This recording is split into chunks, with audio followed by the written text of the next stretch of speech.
প্রিয় বন্ধুরা, ইরান ও ইসরায়েলের মধ্যকার চলমান সংঘর্ষ যেন ধীরে ধীরে নিয়ে যাচ্ছে আমাদের সেই ভবিষ্যৎবাণীকৃত মহাযুদ্ধের দিকে, যার ইঙ্গিত নবী মুহাম্মদ সাল্লাল্লাহু আলাইহি ওয়াসাল্লাম বহু বছর আগেই দিয়ে গেছেন। হাদিসের ভাষায় একে বলা হয়েছে মালহামা আল কুবরা, মানব ইতিহাসের সবচেয়ে ভয়াবহ ও চূড়ান্ত যুদ্ধ। আজ আমরা কিছু সম্ভাব্য কারণ এবং 4টি বিশেষ লক্ষণ সম্পর্কে আলোচনা করব এবং ভিডিও শেষে আপনার মতামত অবশ্যই কমেন্ট বক্সে উল্লেখ করবেন। ইরান ও ইসরায়েলের মধ্যে যে যুদ্ধ বর্তমানে 1 সপ্তাহ ধরে চলছে, সেটি হয়তো আর 5টা ভূ রাজনৈতিক সংঘর্ষের মতো সাধারণ কোনো ঘটনা নয়। এটা হতে পারে সেই শেষের দিককার অগ্নিস্ফুলিঙ্গগুলোর একটি, যা নিয়ে এসেছিল মালহামা আল কুবরা, সেই মহাযুদ্ধের ভবিষ্যৎবাণী যেটি করেছিলেন নবী মুহাম্মদ সাল্লাল্লাহু আলাইহি ওয়াসাল্লাম। আর এই মহাযুদ্ধের পরেই দাজ্জালের আগমন ঘটবে এবং তারপরেই পৃথিবীতে অবতরণ করবেন ঈসা ইবনে মারিয়াম আলাইহিসসালাম। আজ আমরা আলোচনা করব মধ্যপ্রাচ্যে যে ধ্বংসযজ্ঞ ও বিশৃঙ্খলা আমরা প্রতিদিন দেখতে পাচ্ছি, তা কিভাবে আমাদের নিয়ে যাচ্ছে সেই ভয়ঙ্কর যুদ্ধের দিকে, যাকে ইসলামী পরিভাষায় বলা হয় মালহামা আল কুবরা। প্রথম লক্ষণ, যুদ্ধে জড়িত পক্ষগুলি। ইসলামে তৃতীয় বিশ্বযুদ্ধ শব্দটি ব্যবহার করা হয়নি, কিন্তু এমন একটি যুদ্ধের কথা বলা হয়েছে যা হবে এতটাই ভয়াবহ, এতটাই ধ্বংসাত্মক, যেখানে যুদ্ধক্ষেত্রের উপর দিয়ে উড়ে যাওয়া পাখিরাও মরে যাবে।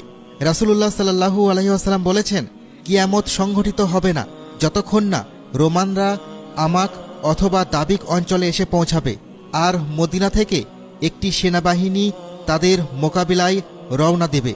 এই ঘটনাই হল আল মালহামা আল কুবরা, পৃথিবীর ইতিহাসে সবচেয়ে ভয়ঙ্কর ও বৃহৎ যুদ্ধ।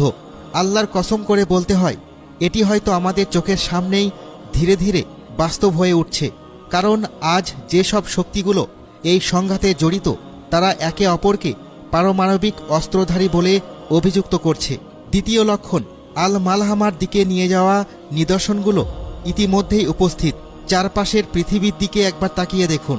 ফিলিস্তিন, Syria, Lebanon, Ukraine, Yemen, Sudan, আর সর্বশেষ ইসরায়েল ও ইরানের মধ্যকার সংঘর্ষ।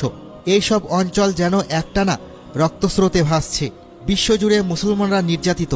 গাজা থেকে শুরু করে আমেরিকার মতো তথাকথিত উন্নত দেশগুলোতেও মুসলিমদের প্রতি বৈষম্য ও ঘৃণা বেড়েই চলেছে।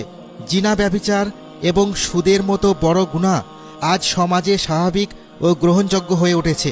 নেতাদের বিশ্বাসঘাতকতা, রাজনীতির মিথ্যাচার এবং মুসলিম উম্মার মাঝে ঐক্যের চরম অভাব, এইসব যেন আমাদের চারপাশে দিনকে দিন বেড়েই চলেছে। এমনকি সংকটের মধ্যেও অনেক মানুষ ইসলাম থেকে দূরে সরে যাচ্ছে, দিনকে উপহাস করছে, নামাজ ত্যাগ করছে। আর সবচেয়ে ভয়ের বিষয় হল, সমকামিতার মতো হারাম ও অশ্লীল বিষয়কে আজকের সমাজ স্বাভাবিকভাবে মেনে নিচ্ছে।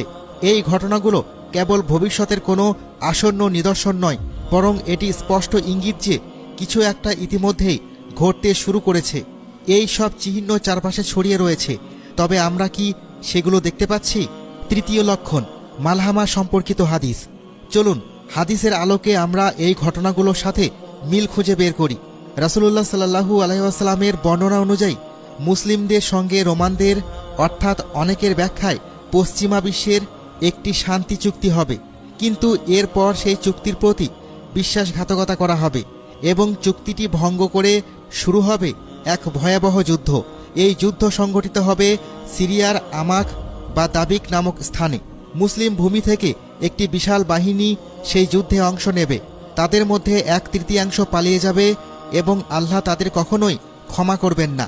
আর 1/3 শহীদ হবে, আল্লাহ সন্তুষ্টির জন্য জান দিয়ে দেবে, আর বাকি 1/3 বিজয় অর্জন করবে। এই ঘটনার কিছুদিন পরেই প্রকাশ পাবে দাজ্জাল। এই শান্তি চুক্তি হয়তো ইরান ও ইসরায়েল সহ মধ্যপ্রাচ্যের অন্যান্য দেশের মধ্যে চলমান ঠান্ডা যুদ্ধের পরিস্থিতির অবসান ঘটাতে পারে। বেশিরভাগ মধ্যপ্রাচ্যের রাষ্ট্রগুলো ফিলিস্তিনের প্রতি গভীর সহানুভূতি পোষণ করে এবং ইসরায়েলের ওপর প্রতিশোধ নিতে চায়, কিন্তু রাজনৈতিক বাধা ও কূটনৈতিক চাপে তারা মুখ বন্ধ করে আছে। তবে যদি পশ্চিমা শক্তিগুলো এই চলমান সংঘাতে সরাসরি জড়িয়ে পড়ে, তাহলে পুরো অঞ্চলই নয়, বরং গোটা পৃথিবী জড়িয়ে পড়তে পারে এক ভয়াবহ বিশ্বযুদ্ধে।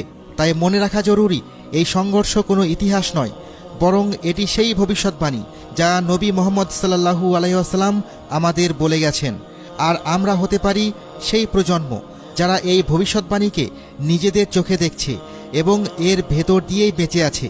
চতুর্থ লক্ষণ, ইরান ও ইসরায়েলের মধ্যে এই যুদ্ধ কেন একটি সূচনা বিন্দুর মতো মনে হচ্ছে। এই যুদ্ধটি কেন অন্য সব যুদ্ধ থেকে আলাদা, তার অন্তত 5টি বড় কারণ রয়েছে। প্রথমত, এই সংঘাতে সরাসরি পারমাণবিক শক্তিধর রাষ্ট্রগুলো একে অপরের মুখোমুখি হয়ে দাঁড়িয়ে আছে। এতদিনকার কোনো সাম্প্রতিক যুদ্ধ এত বড় আকারে আঞ্চলিক ধ্বংসযজ্ঞের ঝুঁকি সৃষ্টি করেনি। দ্বিতীয়ত, এটি আর কোনো প্রক্সি যুদ্ধ নয়, এটি সরাসরি যুদ্ধ। ইসরায়েল সরাসরি ইরানে হামলা চালিয়েছে এবং তেহরানও প্রত্যুত্তরে জবাব দিয়েছে। এই হামলাগুলো কেবল সামরিক স্থাপনাতেই নয়, বরং বেসামরিক লক্ষ্যবস্তুকেও নিশানা করেছে।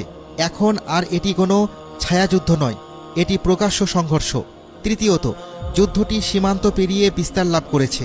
লেবানন, সিরিয়া, ইরাক এবং ইয়েমেন এই সব দেশও সহিংসতায় জড়িয়ে পড়ছে।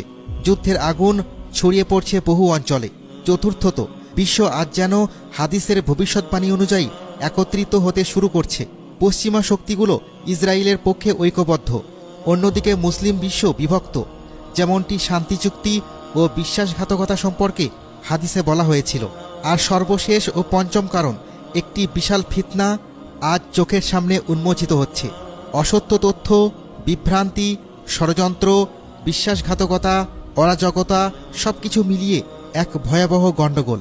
ঠিক যেমনটি রাসূলুল্লাহ সাল্লাল্লাহু আলাইহি ওয়াসাল্লাম বর্ণনা করেছিলেন দাজ্জালের আগমনের পূর্ব সময় নিয়ে। প্রিয় ভাই ও বোনেরা, আমরা কেবল একটি যুদ্ধের প্রস্তুতি নিচ্ছি না, বরং আমরা আমাদের ঈমানের সবচেয়ে বড় পরীক্ষার জন্য প্রস্তুতি নিচ্ছি।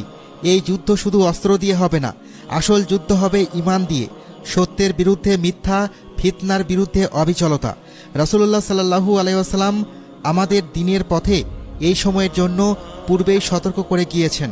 মালহামা আল কুবরা, সেই মহাযুদ্ধ হয়তো ইতিমধ্যেই প্রস্তুতির মঞ্চ তৈরি করে ফেলেছে এবং সামনে আমাদের সেই বাস্তবতার মুখোমুখি হতে পারে। তবুও এখনও সময় আছে। এখনই জ্ঞান অর্জনের সময়, চিন্তাভাবনার সময়, আত্মসমালোচনার সময়। এখনই আল্লাহর কাছে ক্ষমা চাওয়ার সময়। নিজেকে প্রস্তুত করুন। মনে রাখা দরকার, বিজয় সেই সকল ঈমানদারদের জন্যই নির্ধারিত যারা সবচেয়ে কঠিন মুহূর্তেও বিশ্বাস হারায় না। আল্লাহ আমাদের সকলকে হেফাজত করুন, সঠিক পথ দেখান এবং শেষ পর্যন্ত আমাদের তাঁর রহমতের ছায়ায় রাখুন। আমিন।